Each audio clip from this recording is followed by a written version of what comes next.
Over here. What's the occasion? Do I need an excuse to visit the man I love? Never, but I sent you home an hour ago. But your brother is back. George? So soon? Yes, he's waiting for us at the house. Oh, My lamb. Did I break it? No. Well, I guess that did it. Doesn't matter. It's only an old kerosene lamp. Better take my hand. One of the advantages of being blind, you can see just as well in the dark.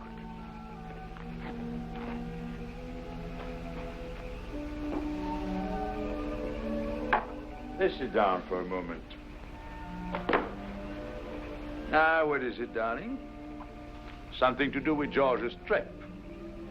He has found another doctor, hasn't he? Yes, Carl. A Dr. Patera. George brought him back with him. Another one. There is always another one. But this isn't like the others. This time, George has great hope that Dr. With each Patera new doctor, George has great hope. Didn't you have, Carl? Didn't you ever? Not for a long time now. If you're not going to allow yourself to hope... Vivian, I can't be disappointed. I've thought it over again and again, very carefully, very soberly. And I'm not going to tie you down to my little world here. This retreat I have fashioned for myself, this house, these woods, they may be all right for a blind man, but... Carl, we've settled all this. For a person with eyes.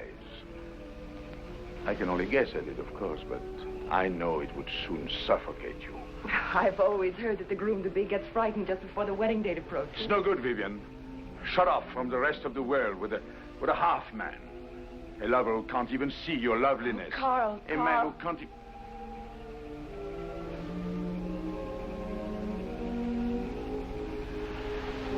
They're waiting for it. All right. Let's get it over with. These romantic writers, they seem to think life is some sort of light-hearted game. But you know differently, don't you, Doctor?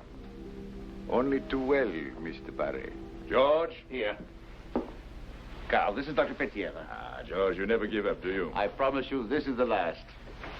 Does it mean that you have finally found the miracle worker again? Perhaps we had better establish at the outset, despite your brother's apparent faith in me, I am not the miracle worker. That's refreshing. I have been called other things, though. Mountebank, charlatan, money grubber, faker. I could go on almost indefinitely. But you are none of those things, are you, Doctor? Perhaps not all of those things, Mr. Barry. Your sherry, sir. Oh, thank you, Argents. Dr. Pettiera's methods are not orthodox, Carl. Most important physicians laugh at him and refuse to believe in his cures. But he has succeeded in many cases just like yours. Other people who were blind since they were born. I've seen some of these cases with my own eyes. It is gratifying to find such loyal support in a colleague, but I am not prepared to say I can cure your blindness, Mr. Barry. Not until I have examined you. Preparing a way out already, Doctor? Carl, Dr. Pettiera didn't come all this way just to be insulted. Oh, your brother's cynicism is quite understandable. And in case you are wondering, Mr. Barry, I am getting a handsome fee for my trouble. You know, I think I like you, Doctor. Shall we get the examination over with? So you can collect your fee and go back home? With your assistance, Doctor.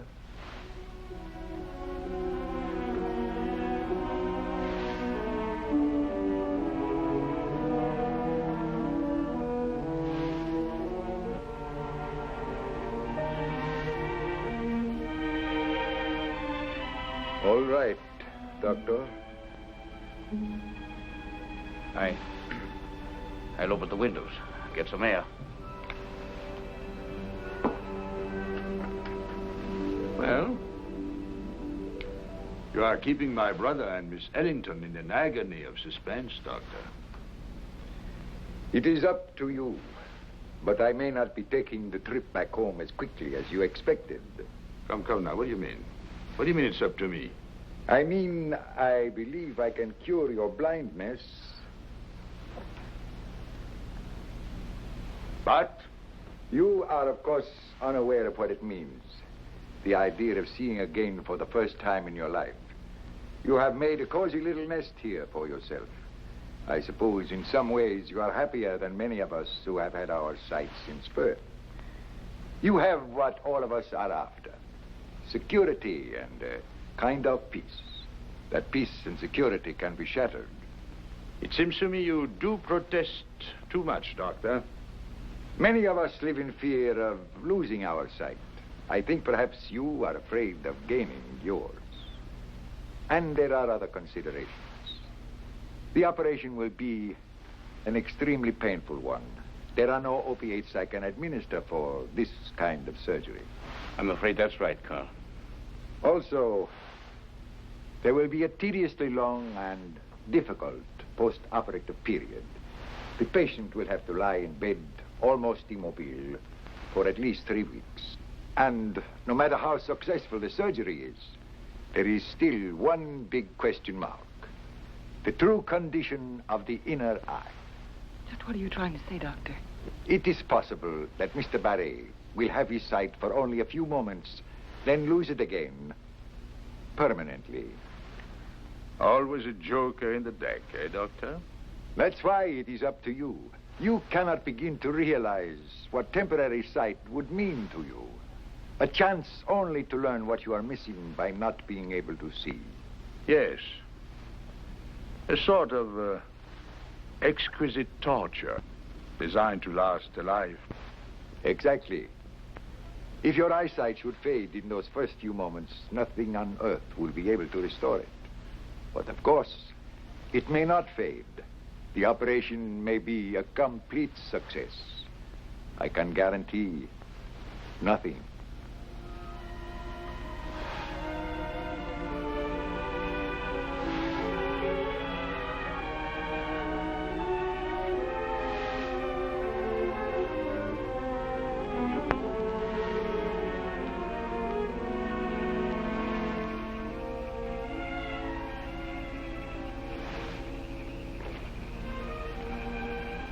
Vivian. I was worried about you. Gone so long. I had a lot of thinking to do. Of course. And right now, all you can think of is what it'll be like if the operation is not a success. Won't be a failure either, since there will be no operation. Why? He told you why? I've worked out a life out here that is, well, good enough. But if I should get my sight for a few moments and then lose it forever, this life of mine might never be good enough again.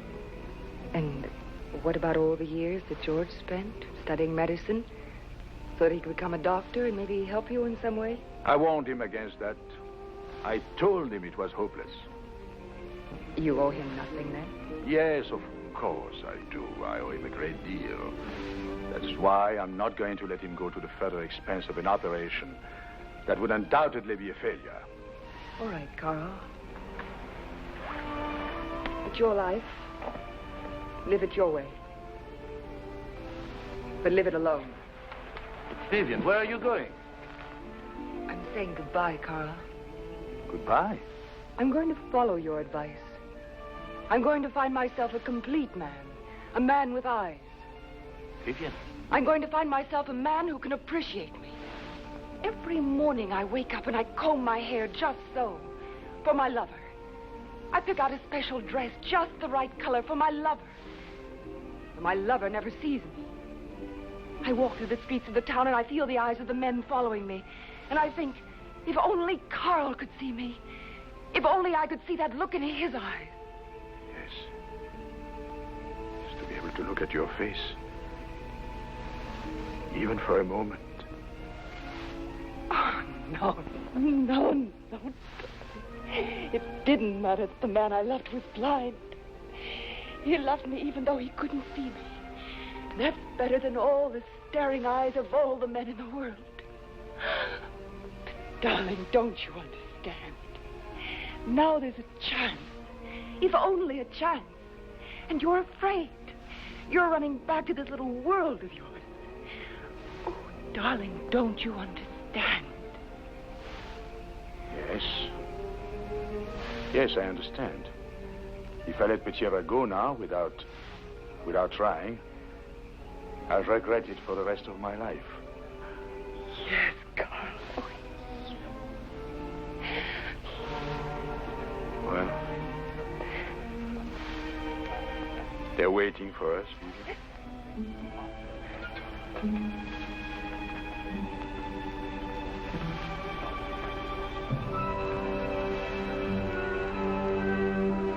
I'm not so sure this operation won't be a mixed blessing for me.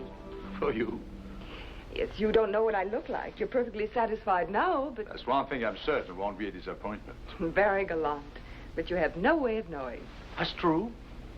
I have no way of knowing what a face, or anything else for that matter, really looks like. I couldn't begin to imagine, for instance, what color is. Well, color is... Try blue. Blue? Well, blue is sort of... blue is a cool color. The various shades of blue. Cool? Like the breeze in the evening, or the feel of the grass in the early morning? No, grass is green. Green? Yes, green is... Well, forget colors. What about shapes, perspective? Look, describe a bird to me. I heard them sing by the hour, and people have tried to tell me what they look like. Well, there are various kinds of birds, but most birds are small enough to hold in your hand. Their bodies are kind of cylindrical, and they have small heads and bright, sparkling eyes. Sparkling? Describe sparkling. Oh, sparkling? Well... Well, Carl, how do you feel? Are you ready? Yes, George, of course, I'm ready. Please, keep remembering how very much I love you.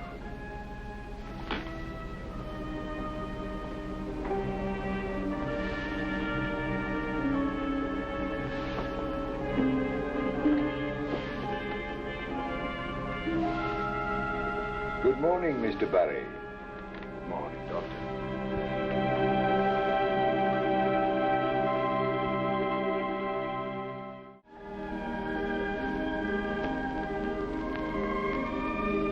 On August 17th, the French emperor, who had arrived at Chalon on the previous day, decided after a council of war to appoint some popular man, preferably Trochu, as governor of Paris.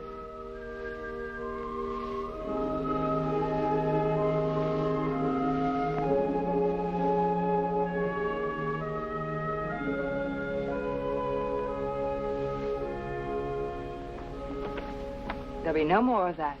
Oh? It's high time you learn to read like other people with eyes. It's a little premature, isn't it? I've still got to wait until tomorrow before that can start happening. Not premature for someone as clever as I. What's that? A set of children's building blocks. Oh.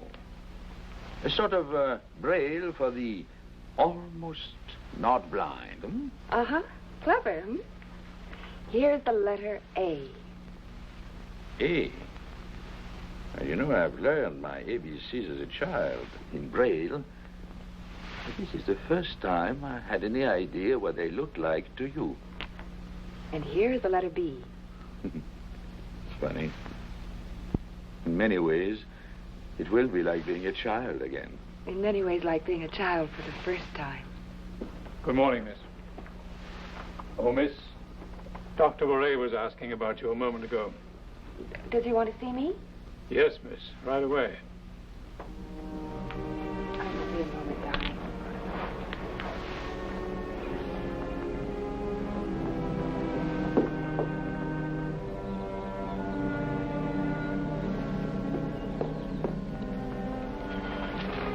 George, what is it? Petera is gone. Gone. He left last night. Told no one, just packed his bags and left. Hodgins discovered his empty room this morning. Gone. Carl, have you told Carl? He left this. This will come as a great shock to you, and I am truly sorry. However, my sudden and completely unexpected departure should have no effect whatsoever on your brother's chances. A message has been brought to me by special courier, A young man in the city of Marseille is so despondent over his blindness that he has twice tried to take his own life. His father implores me to come immediately on a ship leaving port tonight. Since there's nothing further I can do for your brother, I see no point in denying this urgent appeal. I don't believe it. He's a liar, a liar. I admonish you only to wait until tomorrow afternoon before removing the bandages from your brother's eyes. What happens then is up to fortune. He was. He told us he was a charlatan. Perhaps this is the truth. A charlatan, a faker, a fraud. Running away in the night so that he wouldn't have to face us when we learned the truth. He knew if he woke me, I wouldn't let him go. Magnificent surgeon, wonderful man. Courage, integrity. What's going to happen to Carl now? Oh, that pain, his hope so high. I forced him into it. I tricked him into it. Please, Vivian, let me tell Carl. I think the best thing is to read him Peteira's letter. The sooner he knows. All right. But I want to be there.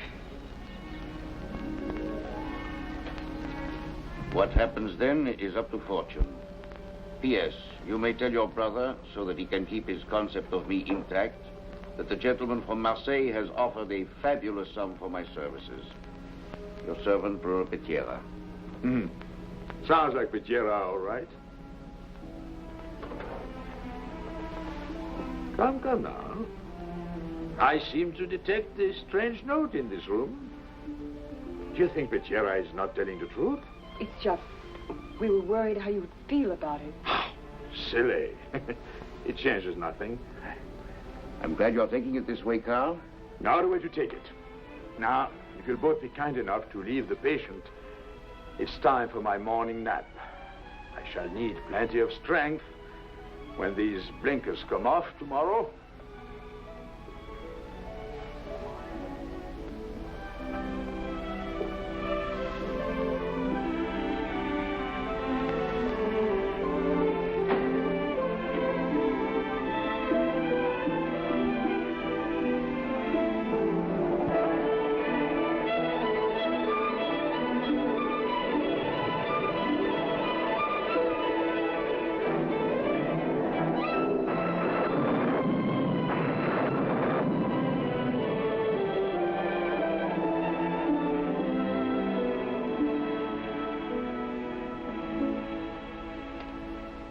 Well, that's the 100th time you've been in front of that mirror today.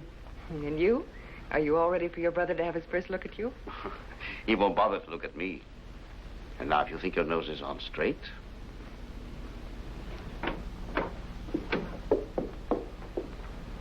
On time for the unveiling. Yes, Carl, we are both with you now. Are you as frightened as I am? Well, I'm probably more worried about your reaction to what I'm going to ask both of you to do. Ask us to do? I've been sitting in that chair all day, thinking about this. I am frightened. More frightened than I've ever been in all my life. It's very natural, darling. I've been trying to find a way to say this, to explain myself without hurting both of you, but, well, I want to be alone when the bandages come off. Alone? There's nothing to taking them off. I can handle that easily, but I'm not sure I can handle myself. And well, when I open my eyes and perhaps see for the first time, Peteira was right. This is a very personal thing. I've no way of knowing what I'll do, how I'll feel. Carl, that's why you need us.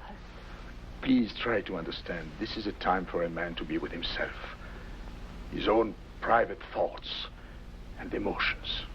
Just that seeing the two people closest to me all at once might be too much. Carl, I think I understand. Thank you, darling.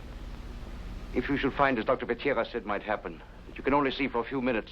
If my sight should begin to fade, I'll call you both immediately. You won't keep us waiting too long.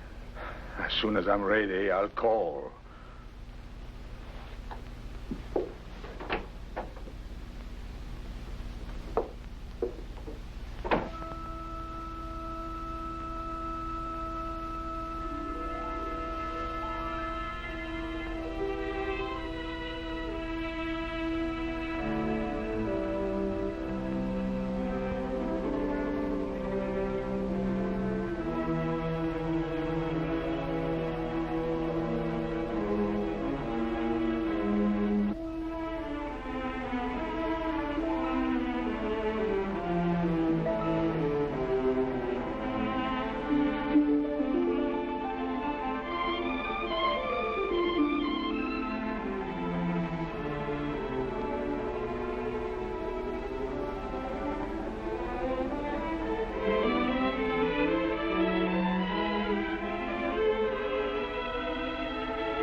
mirror.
Carl, you can see. Yes.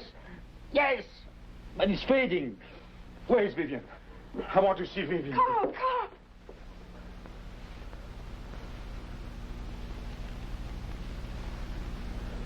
So beautiful. But you... I can see perfectly. And a moment ago, everything was fading. Dr. Pettiera said that if it faded, it was the dusk. Dusk? Yes, the sun has gone down. You didn't know about night and day. You thought your eyesight was fading. The dusk. Yes, of course. The darkness wasn't in my eyes. It wasn't in my eyes at all. Never again. The darkness will never be in your eyes again.